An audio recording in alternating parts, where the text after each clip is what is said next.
Titled mother calls me 4x. Calls my boss 2x and texts me at work, saying it's an emergency. It wasn't.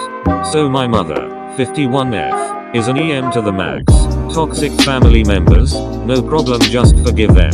Constantly bugged staff when I, 24F, was younger and would call the school whenever she got the chance to complain about something. Finally she needs everything to go her way. Also constantly making me 20 minutes late to field trips and demanded they wait, because she had to get ready. At my sister's wedding she said she would help at 11 AM to set up. Didn't get there until 5. Gift opening at 10:30. She got mad when they started without her. So yesterday she asked me, called my work number 4x, my boss. IDK how she even got her number as she doesn't know where I work.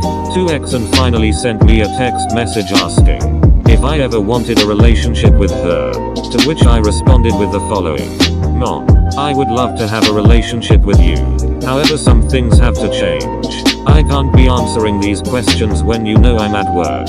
You can't continue to gaslight me because I want a relationship with my father. My dad is my dad, and just because he left you as a wife does not mean he left me as his daughter like you made me believe when I was younger, which was completely wrong of you, to take your emotions and to put them on me.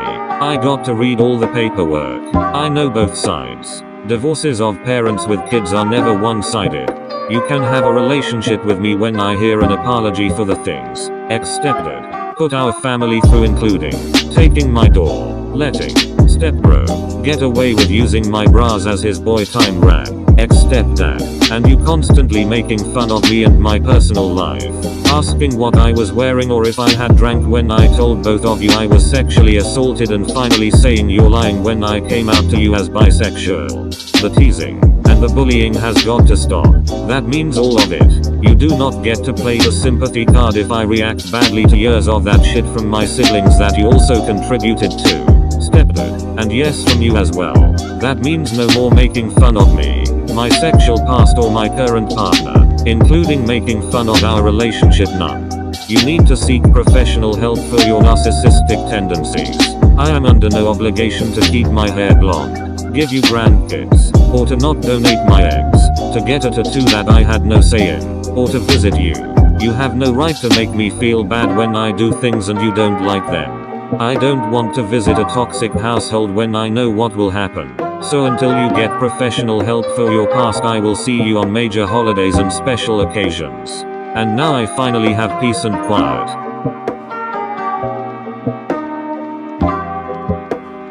M wants her child to ride a young horse. Doesn't end very well for either of them. I was chilling around with my horse, feeding him carrots, when I saw this. A woman, EM, probably in her 30s, was arguing with my riding coach. He had put her son TN, total newbie, on one of the stable's sweetest, safest old horses, and apparently that was just not good enough. First of all, TN's cousin rides horses, and so obviously TN knows more than enough to ride a better horse. How am I going to get good pictures with this lame old horse? Hush, she said. Our coach calmly told her that riding is a dangerous sport, and so to keep her son safe while they did not know what his abilities were, they had put him on this easy to ride horse. She said it wasn't dangerous at all, because obviously this random lady who has a nephew who rides horses knows a heck lot more than my coach who's been teaching riding for 30 years. Silly us. She looked around and pointed to a horse in a nearby stall. Yeah, that's a pretty horse. I want my son to ride that one. Now the horse she wanted was young and a mare, and for those of you who don't know, that basically means, in most cases, that the horse is hard as hell to ride. Our coach told her no, and so she began to walk quickly in the stall's direction, saying that she'd had enough of this and would do it herself. The coach didn't want an injury to her, so he told one of the stablehands to take the horse out and hold her while he would just let the child hop on for the photos EM wanted, as this would probably ensure as much safety as possible. So they got the horse out and got TN on, and told EM she could take her photos now. She stared at them in disbelief. Photos like this? You're too much. First of all, I don't want this random man in my photo, she said, pointing to the poor innocent stable hand. And secondly, I want it to be really cool, you know, so make the horse run or something, she said. The coach said there was no chance at all that they would do that. She sighed. shook her head disappointedly and lurched towards the horse to physically pull her away from the stablerhand. The horse got startled and reared up. That means standing on two back legs, and was about to kick out when the coach went and steadied her calmly. EM and poor TN both went white. They had the nerve to tell the coach how unsafe and dangerous all this was when that was what we'd been telling them for the past 20 minutes. They stormed out very shaken and with no photos, shrieking that they'd never return. We were pretty glad to hear that.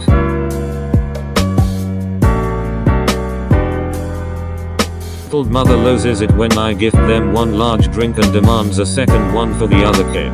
So I used to work in a family-owned juice bar. Think of Joe and the Juice, but non-franchised and small. When someone ordered a small or middle-sized drink and we made too much by accident, we usually upgraded the drink to the next bigger size, because that led to happy customers and more tip.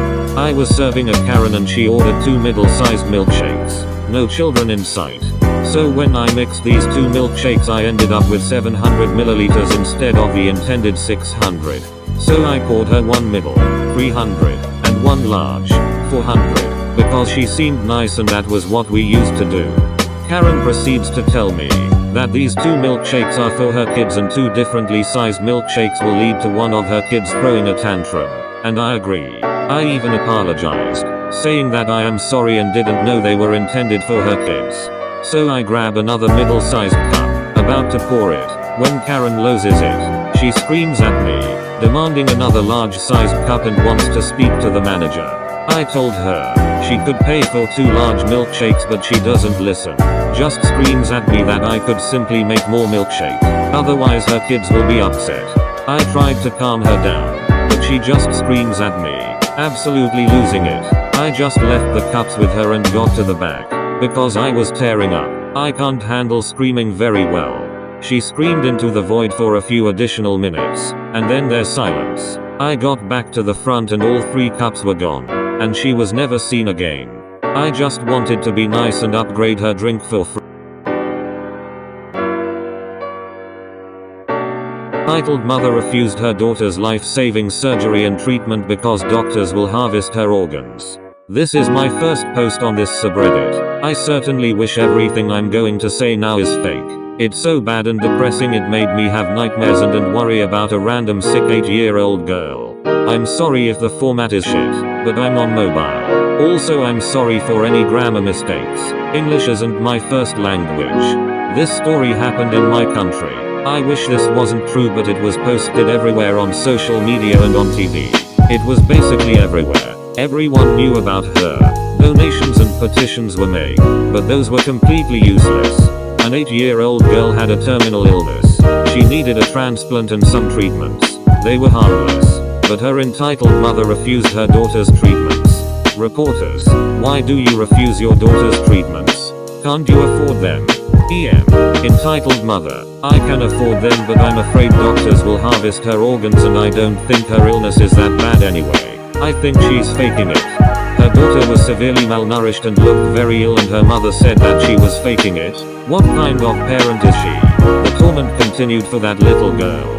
For 7 months she slipped in and out of consciousness, was verbally abused by her alcoholic father and her entitled mum didn't give a shit about her own daughter. She was still worried about big pharma and evil doctors. I think she was an anti-vaxxer too. Unfortunately, that 8-year-old girl died. Her family knew she was going to die without her treatments, but didn't care. The family neighbors knew about that batshit crazy family and didn't do anything. And the entitled mother, she wasn't arrested. She didn't receive any form of punishment or charge. Not a single charge. Her daughter suffered to death and that Karen didn't care. She even afforded her daughter's treatment. This case makes my blood boil. I hope you know now how dangerous can these conspiracies be. This story caused massive outrage across the country, but still couldn't convince that thick-headed Karen that doctors aren't evil. She conceived a new child. She still believes in the conspiracy. Her husband believes that too. I hope her child is alive now. Why do these people still exist?